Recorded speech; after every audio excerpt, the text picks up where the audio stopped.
Pani, bonjour. Bonjour. Vous êtes de la délégation de Normandie du Conservatoire du Littoral. Nous sommes ici à la Maison de la Nature à Salnel, dirigée par Monsieur Pitré.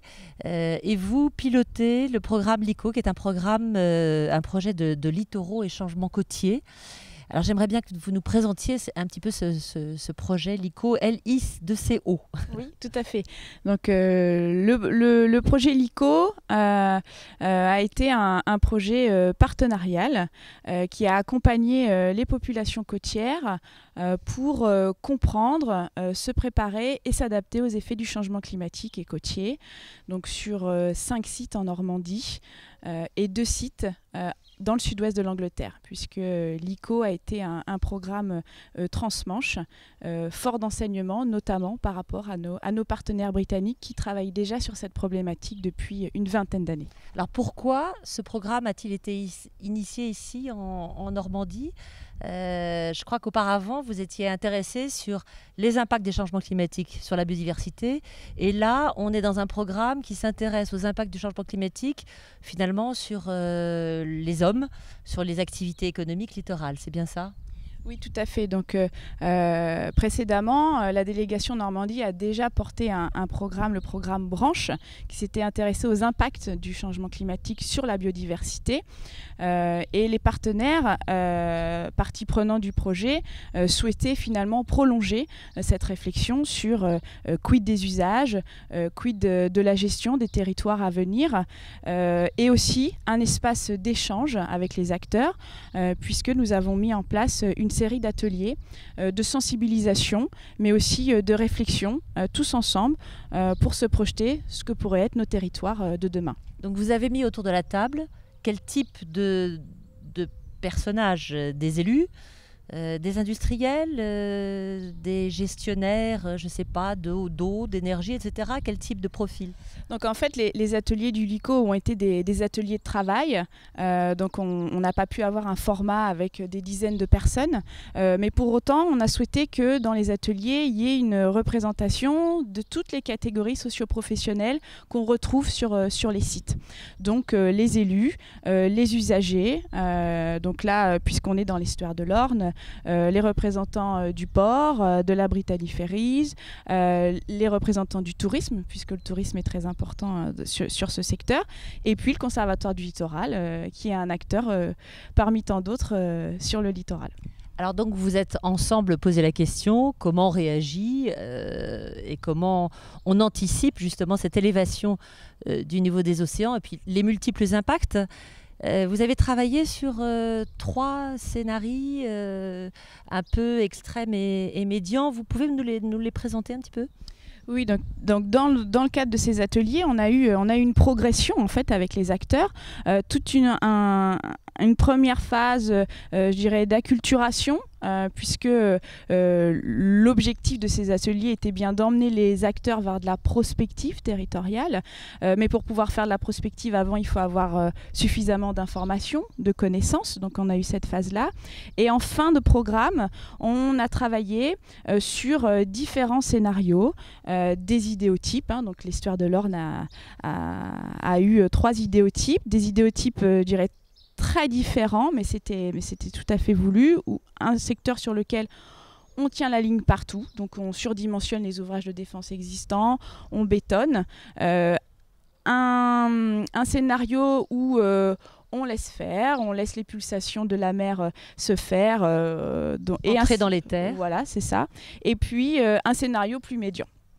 Donc finalement, ce n'est pas un seul scénario qui est ressorti des échanges avec les acteurs, mais l'idée c'était plutôt de se mettre d'accord collégialement autour d'idées fortes, d'éléments forts de chaque scénario. J'imagine que ça ne doit pas être un travail facile, parce qu'autour de la table, il y a des gens qui disent soit qu'ils n'y croient pas, soit que ce n'est pas évident, soit qu'il faut au contraire élever tout de suite, se protéger et en termes d'anticipation des risques qui ont vraiment envie de border un petit peu partout. Il a fallu justement arriver à ce que les acteurs s'entendent sur comment on réagit, c'est quoi la bonne anticipation, c'est quoi le plan de gestion des risques.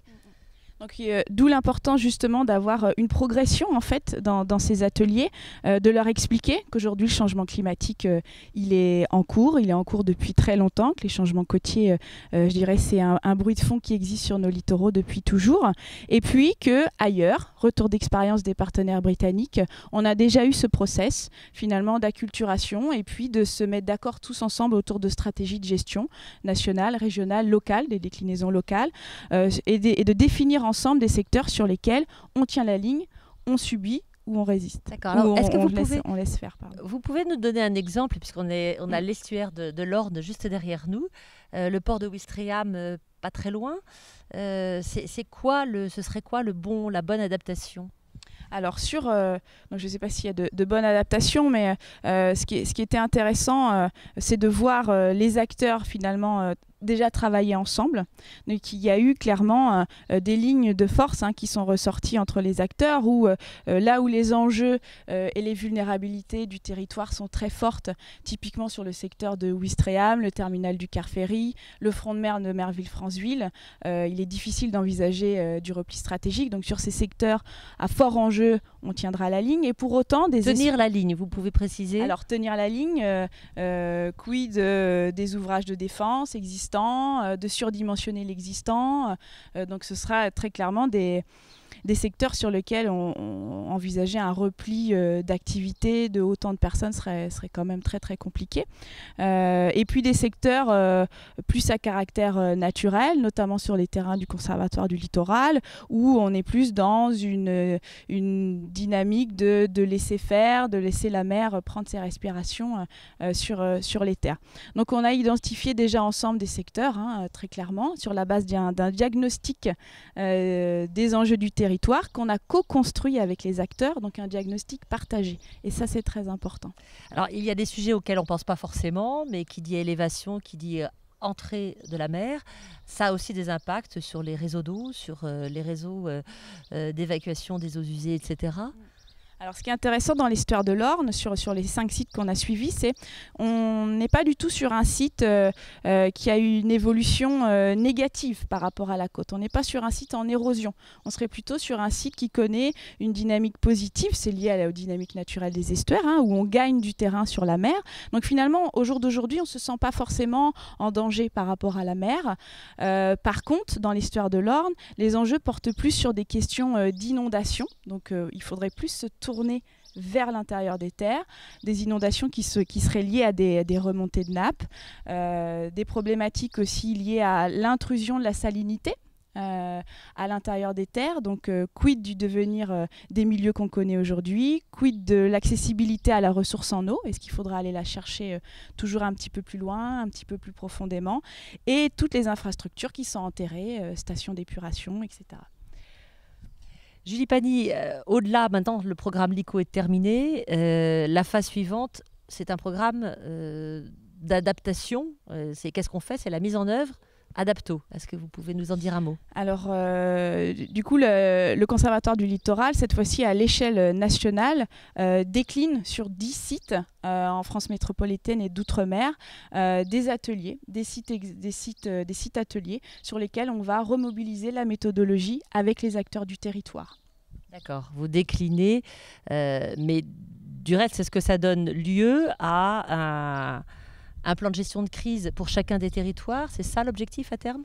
Je pense que c'est déjà se mettre d'accord collégialement sur une grande ligne directrice à tenir. Et puis, en France, je pense que cette première étape de sensibilisation et d'acculturation des élus est déjà un très grand pas en avant. Merci. Thierry Pittret, vous êtes du CPIE Vallée de l'Orne et vous dirigez cette jolie maison de la nature. J'ai envie de savoir, alors vous avez une exposition Debout les vaches, la mer monte.